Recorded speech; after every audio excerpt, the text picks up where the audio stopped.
How's it going, guys? Otaku here, back with another competitive Yu-Gi-Oh video. So last week we went over a tier list of kind of how I think the next format, or like our current format, is going to be shaping up post Phantom Nightmare and even possibly post Legacy of Destruction, seeing as I don't think that set's going to be doing a whole lot. So this week I decided that I'm going to do another tier list because that seems to be what you all like me doing, except let's talk over like hand traps and board breakers. However, to start, I do want to say that I do think we're kind of in a weird format where hand traps and board breakers in the same deck benefits you a lot. I don't think only hand traps or only board breakers are really enough right now, because Fire format has the ability not only to just play through a bajillion hand traps, but also the ability to have the crackback. So for the most part, this is just a non-engine tier list. There's probably some cards I missed because there really are just a lot of cards right now that are considered non-engine. So there's a good chance that I missed one, but there's probably a handful that I missed on this tier list. But I covered the important ones.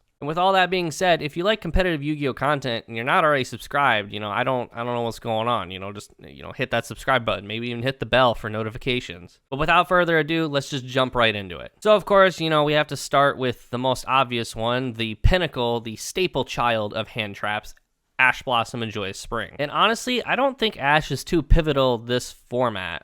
She's still definitely one of the best hand traps in the game, if not the best hand trap, because she covers the base of the most common interaction in Yu-Gi-Oh, which is adding cards from deck to hand. But that being said, we're kind of in a weird state where, like in tier limit format, Ash Blossom slowed decks down, but it didn't stop them in their tracks.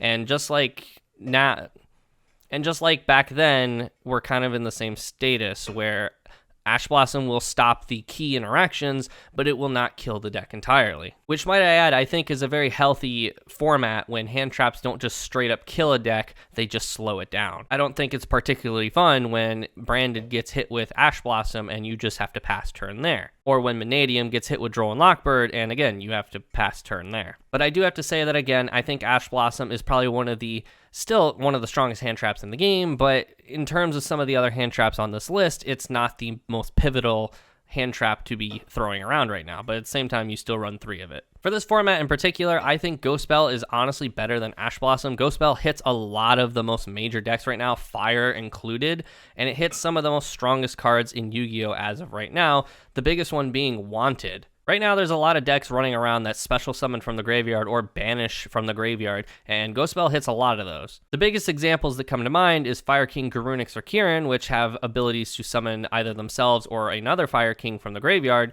or Kashtira Birth, which just has the ability to summon from the graveyard. Ghost Bell also protects you from stuff like Called by the Grave when you hand trap somebody, or Bestials, or even DD Crow, which we'll talk about that a little bit later.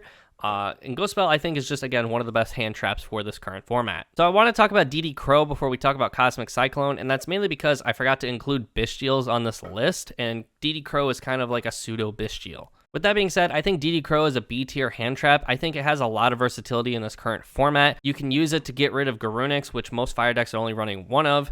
You could use it to get rid of a Kirin, or just realistically get rid of one of their many Snake Eye cards that are in the graveyard. Again, it's not a scenario where it's going to kill their combo, but it's going to slow them down for sure. And I do think that DD Crow has one advantage over the Bestials, and that's the fact that it's not limited to not even just monsters, but light or dark monsters. It can banish any monster from the graveyard, and it can even banish spells or traps. Which is why, even though I forgot to put Bestials on this list, Bestials are going to be down in the C to D tier, because they're limited to light and dark monsters to banish, but at the same time, there's not really any light or darks being thrown around, so unless you're going against specifically Branded in the Gimmick Puppet Lock, you're not really getting a lot of advantage from Bestials right now. Cosmic Cyclone, I'm going to have to say, is A tier, and that's mainly because Fire King Island. So for those who are not already familiar with how Fire King works, most likely they are playing their field spell, Fire King Island, with Fire King Sanctuary. And if this is the case, then Fire King Sanctuary protects Fire King Island from being destroyed. However, if Fire King Island gets banished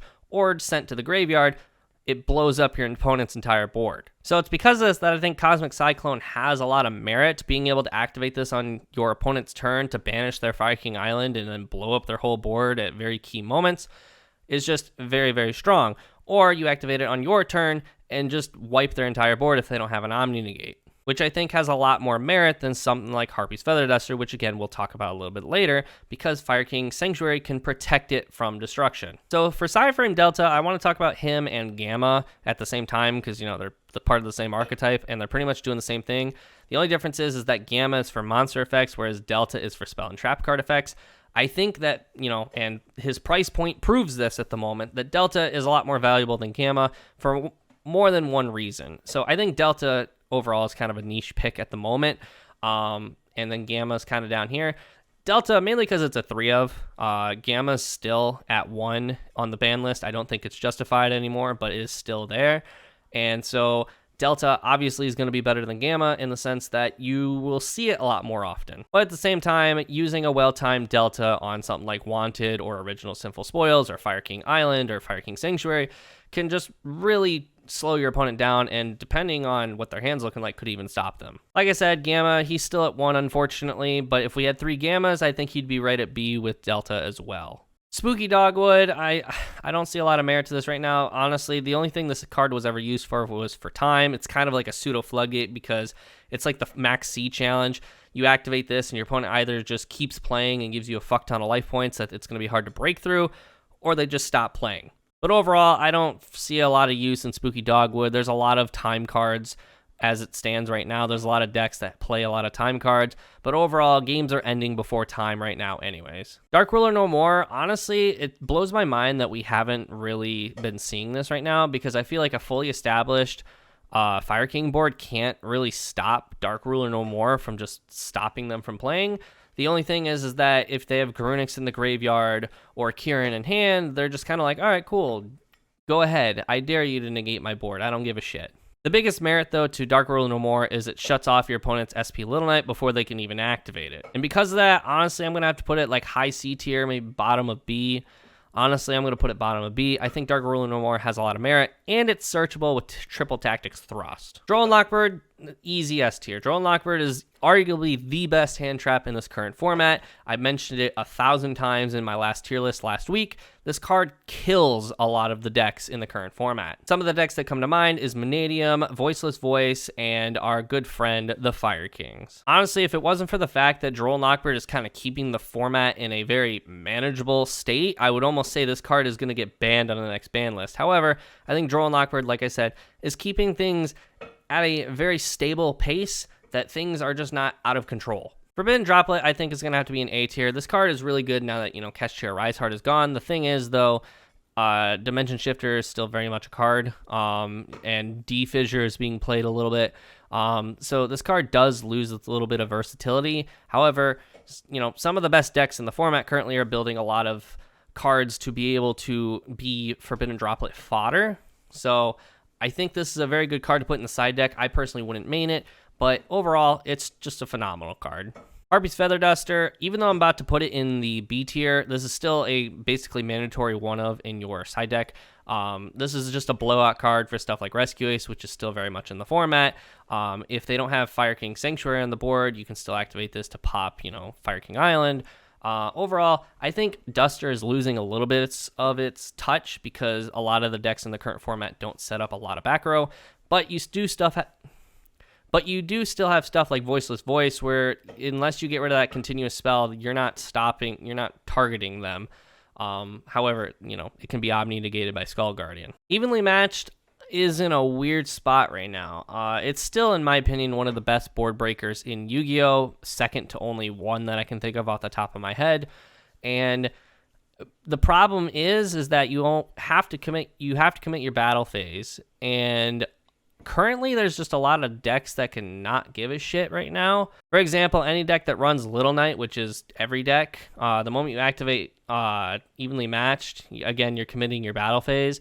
You just go Little Knight and tag 2 of your monsters out until the end phase. That way you don't lose your whole board. But at the same time, Fire King just gets a lot of recursion and always has kind of the crackback. So you just committed your battle phase and you, yes, broke their board, but unless you set up a phenomenal board, you're not really, you're not stopping that crackback. And it's because of this, I kind of have to put Evenly in the C tier. Again, I don't think it's that great, this format. It is one of the best board breakers in the game, but I don't think it's doing enough this current format. And so it's a little low on the list. Kashtira Fenrir is, S tier. I don't have to say much about Fenrir. Fenrir is Fenrir. You summon Fenrir and your opponent just like, okay, cool. The game has just changed. He exists, he replaces himself, and he just says, hey, I dare you to activate monster effects, asshole. Herald of the Abyss, unfortunately, I have to say is a D tier. The only reason this card was getting played was because it was searchable off of Triple Tactics Thrust, and it outed Pearly Noir. That being said, Pearly is still very prevalent in the format. It's not, dead by any means. However, it's, not really being prepared for. And I think that's why Pearly is still seeing some sort of success, because it is not the most immediate deck on everybody's radar. But with that being said, because Pearly is still existing, but also still not over-existing, Herald of the Abyss shouldn't be on your radar. Pearly shouldn't overly be on your radar. It's still a very strong deck, but if you're playing other decks that can just kind of not care about Pearly Noir, then you're fine. Imperm is an A tier. The only major drawback currently to Imperm is that it targets which Voiceless Voice doesn't care about, and Fire Kings can dodge. And honestly, a lot of the decks right now can dodge. However, it does force effects out of your opponent. But I think Imperm is still easily one of the best hand traps, one of the best non-engine in the game. It's basically a mandatory 3 of, but it does lose its merit to the fact that it targets, and some of the decks just don't care about that right now. Solemn Judgment, I'm going to have to put in a B tier. I mean, this card's, it's a really good card. You cannot tell me that Solemn Judgment is a bad card. However, I don't know specifically what decks would benefit from this and what this would kill. It does come at the hefty cost of half of your life points, which 9 times out of 10 ends up being 4,000 life points. And because it's a counter trap, it's not really searchable by anything, so you just kind of have to stumble upon it. But overall, it's a good card, and if you can fit it, I don't see why not. We're also going to real quick skip down to Solemn Strike. Solemn Strike is getting played in side decks for a lot of decks right now. I think it is a little bit better than Judgment at the moment. One, because it comes at a little bit less of a cost. Like I said, Solemn Strike specifically is being side decked in the OCG a lot, and it's starting to see some experimentation in the side deck here in the TCG. But just like Solemn Judgment, at the end of the day, it's never a bad card. It's a good card. It's just, if you can fit it, fit it. So we're going to talk about like all the Kaiju-esque cards here. So we have Kaijus, we have Sphere Mode, and Lava Golem. The Kaijus slot is going to be selected for cards that just tribute one monster, so like Santa Claus comes into play here as well. Sphere Mode I don't think is that great anymore in this current format, because a lot of the decks right now are setting up like a board of like 2 monsters, so Sphere Mode doesn't come into play a whole lot. But also, a lot of decks right now want their normal summon, and Sphere Mode just says, no, you can't do that. It eats your normal summon. Lava Golem, same scenario, even though, like I just said, a lot of decks right now are using 2 of their, or they're ending on like 2 monsters, so Lava Golem can kind of just out that. It still just slurps up your normal summon. So if you can play a deck that doesn't need its normal summon, I encourage you to play Lava Golem. But overall, these cards, they're really good, but overall, most decks in the format use their normal summon, or they need their normal summon. Regular Kaijus, probably still C tier. I don't think right now this is the format for Kaijus. Kaijus really made a resurgence during Pearly format, and like I said, Pearly is not, one of the best decks. It's a very good strategy still, but it's not one of the best decks. And overall, just, giving your opponent a monster to get out one of their monsters doesn't do a lot right now, because you have stuff like Promethean Princess that's just like, sure, put me in the graveyard. Same goes for like Kurikara. Kurikara is a very interesting board breaker that just does nothing in this current format. Honestly, I'm going to put it in D tier. I just don't think Kurikara does much. You're going to be forcing a lot of effects out of your opponent, one of which is most likely a Little Knight, which Little Knight won't even be on the board when you activate Kurikara. And like, just overall, I mean, it's a level 1 fire, so it can be searched off of, some of the Sinful Spoil stuff. And, if you're playing Vanquish Soul, you're probably already playing this card, but overall, it just doesn't really have a spot in this current format. Artifact Lancia, there's not a lot of banishing going on in the format. I mean, we have Kashtira, and we have like decks that are playing Dimension Shifter, so like Lancia is good against Flu, and Flu's a very good deck right now, but there's a lot of ways to out Flu, there's a lot of ways to out Kashtira, and a handful of decks just die to Dimension Shifter to begin with. They're not really going to be playing Lancia to counter that. So just overall, I don't think Lancia is it, dog. Skullmeister is basically just Ghost Ogre, but instead of popping the card, it negates the card. I mean, there's kind of merit to that. I think if I'm going to run something like that, I'm going to just run Ghost Ogre personally. But also Ghost Ogre just covers a lot more bases. But we'll get to Ghost Ogre in a moment. Ghost Mourner and Moonlit Chill is kind of just like an imperm or a effect veiler that does damage. It's kind of like a weird time card. It's not a bad card. If you want to run this, there's not really anything there's nothing wrong with that. I just think there's a lot better options right now than Ghost Mourner that you could be running. So again, it's a B tier. It's an okay hand trap. I personally don't run it, nor am I going to run it, but there's nothing wrong with running it. Nibiru, I'm going to put in S tier. I think a lot of decks right now are not respecting Nibiru, and they really should be. Snake Eyes, Manadium, these decks just died in Nibiru. Now, there is the Fire Kings that can play under Nibiru. They can, or through Nibiru. They can do that sometimes under like the God Hands. Manadium does set up Baron de Fleur on Summon 4 if they're purposely trying to play around Nibiru. I just think that Nibiru just kind of is a big middle finger right now to the current format because no one is respecting it when they should be. Ghost Ogre is a very interesting card. I think Ghost Ogre is going to be an A tier for sure. It's kind of a niche. If you can run it or you want to run it, go for it. This card hits like a lot of interesting stuff. It hits Fire King Island. However, the Sanctuary can protect it. It hits Kashtira Birth. It hits a lot of stuff right now. It can hit like Promethean Princess or just somewhere in the middle of the Snake Eyes combo to kind of slow them down. I think Ghost Ogre is a very good hand trap for this current format, and if you can fit it or you want to put it somewhere, I completely encourage you to do so. Pankratops just got put to 2. He's a good card. This primarily is getting played in decks that want to try and avoid anti-spell fragrance or just, just like Fenrir, out some shit. Pankratops is just a really strong card. There's a reason that for the longest time it was put to 1. And just overall, I mean, if you can put it in your side deck, go for it. Shifter is the best hand trap in the game. If you are playing a Shifter deck, you are automatically considered a tier 2 deck and a very good contender for Fire Kings because Shifter just kills like almost every deck in the format currently. It kills Fire Kings, it slows down Manadium, it kills so many decks like Runic. Shifter's just a big fuck you to the format right now. And I made a video a long time saying Shifter needs to get banned. I still stand by that. Soul Release only made it on this list because it's been seeing a lot of use against Fire Kings. The super rare I think is like $12, $13 now. It's just mainly there as a thrust to search and also Fire King specifically. You just target 5 cards in the Fire King graveyard, banish them, and like they kind of just look at you. It's a really good card, but I think it's very specific. So because of that, I got to put it in B tier. You're only going to be using this most likely against Fire King specifically. Lightning Storm, I think, is a very good card, but I think it kind of loses its touch this format. So when Rescue Ace was the top dog, we were seeing a lot of Lightning Storm and Harpy's Feather Duster because they were blowout cards.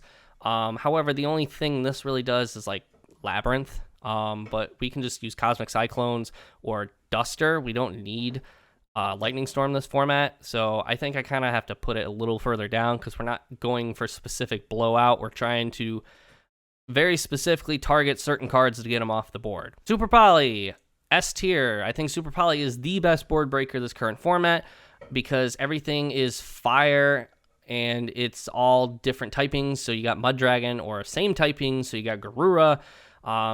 Many decks that aren't using their extra deck. Some Fire Kings are using Super Poly. Voiceless Voice is using Super Poly. Branded is seeing success again because of Super Poly. and the gimmick puppet. Just overall, Super Poly is like the card to be playing this format because everything is the same attribute. So for both the Triple Tactics cards, we got Triple Tactics Thrust and Talents. Obviously, they got to kind of go in the same spot because one searches the other, and the other one's just a really strong card, so they're going to both go in the same spot. I think Thrust and Talents are A tier. They're both really strong. Thrust is by default being put in like everybody's side deck. It searches Dark Ruler No More, Duster, Imperm. For branded, it searches Fusion Duplication. Thrust searches Triple Tactics Talents. It just searches a lot of stuff. But on top of that, Talents is basically like a pseudo Change of Heart or a Pot of Greed, or just rip a card from your opponent's hand. It just has so much versatility, and it's just a big threat if your opponent sees you throw this on the board. And I think it's because of that adaptability with Talents that just makes it, such a phenomenal card. Valor, I have to put in B tier. Valor is still seeing play as of right now, but overall, Valor's just a worst Imperm. Imperm can not only be activated on your turn, but it also dodges Thrust and Talents because it's not a monster card. But also on top of that, just like Imperm, target negation effects are being dodged a lot right now, so Valor also loses points there. So not only does it have to be below Imperm because it's just not Imperm and it activates Thrust and Talents, but it also can be dodged. So, it just loses a lot of points. Ghost Cherries, or Winter Cherries, or whatever this card's called. Honestly, this is an interesting card. I think this card could be cooked with. If you're playing a deck that doesn't rely on its extra deck, like Voiceless Voice, for example, I feel like you could use this and just call like Little Knight, and then your opponent can't play Little Knights or something like that. I think this card can be used to an interesting degree. So I'm coping here, but I'm putting it in B tier. I think this card has the ability to shine if someone just takes it to a regional and pops off with it. And that's it for my non-engine tier list. Like I said, I forgot the Bestials. I probably forgot a bunch more. So, rail me in the comments with, oh, you missed this non-engine, you missed that non-engine, go for it. I give you full permission. Just, don't be a dick about it. But let me know what you guys think in the comments down below. Don't forget to leave a like and also subscribe if you're not already. And I'll see you all in next week's video. See ya.